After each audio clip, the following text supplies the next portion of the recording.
Hey everyone, welcome to my studio. This week I'm working on a Moses parting the sea mosaic, and I have gotten quite far. It is one of 3 Moses mosaics that have been commissioned by a church to go on this fountain in a courtyard. I've already finished the first Moses striking the rock mosaic and installed it, as well as the second one, Moses in the Nile River. That one is also installed. This week I will continue working on Moses parting the sea mosaic. It measures about 30 inches by 75 inches. This week I'm going to focus on continuing the water. I want to finish up the lighter colors so that I can put them away, which is just basically on the edges before it starts moving into some darker colors. Before I do all that, I need to get this mosaic put down on my work surface. And now it is getting so heavy, I have to go get assistance. So let me grab my husband and he's gonna help me move it down.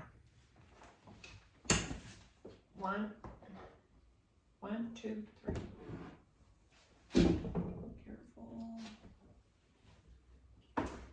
Thank you. To get started on the water, I am going to measure the distance this way and get it marked off so that I can come all the way to the edge. I always measure it exactly so I know the exact measurement, and then I come in about 1/8 of an inch from the actual edge, just so that we have that little bit of room for grout or whatever along the edge. That's field verified. This one, it actually measured 75 1/4. So I'm going to mark it 75 1/4. Comes way past the edge of this, so I'll just extend the water out.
To begin the next part, I am visualizing these pieces cut up and put in there. I want to get these dark blues. I've got some cobalt here. I've got some royal blue here. I've got some beautiful mixes with purples and greens and blues and purples.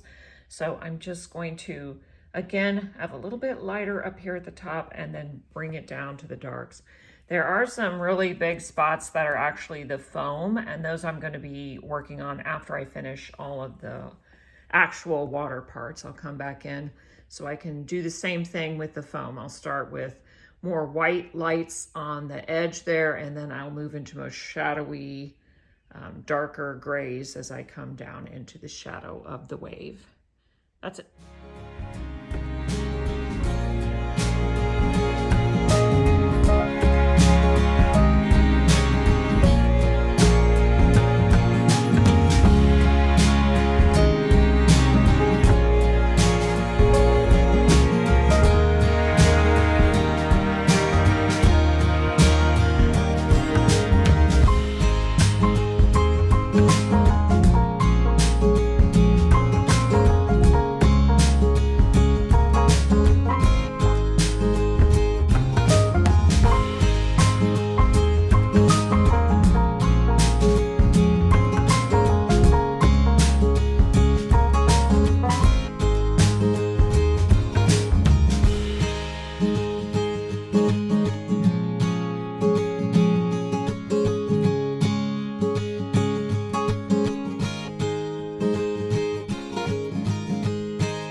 this little bit to go right here on this side, and I will be done with this wave.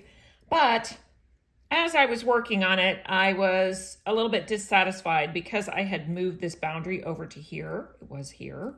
And so I did elongate this piece of foam at the top of the wave. But now I'm going to elongate this one so that it goes over further and is bigger. And then this looks so puny, I'm going to enlarge it as well. So it's going to become more like this. Especially because I have this huge white area here. White being relative, it's going to be gray probably. So now this makes a little bit more sense, and let me get after it. This whole corner that I'm working on measures about 24 by 24. It's a little bit of a slant, so it's almost 4 square feet. It's a huge chunk of this corner, and I ended up focusing on this week and not on the other part over to the right. All right, well, the fun part is now done. The blues are in, a lot of the golds are in. I've got some turquoise here, some cobalt here, and then some little bits of black and this titanium right here. And let's see, oh, here's more cobalt. Here's more turquoise and turquoise. So it's all the fun parts are done. And now I have to get after the foamy whites, which here on the edge, they actually are pretty white. But as I move into the shadows, of course, the shadow will be hitting them. So they're going to gray down, and they will not be as dark as the dark blues, but they will be significantly darker than this edge. So I'm going to start with the edge here and move that way. That's it.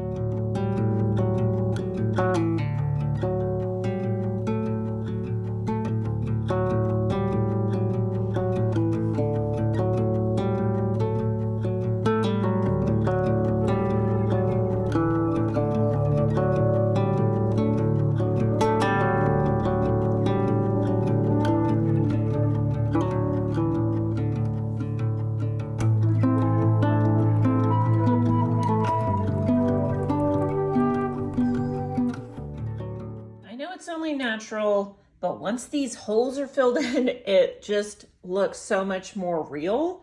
And I can't wait to fill in all these foamy holes so that that wave really comes to life and gets a finished look to it.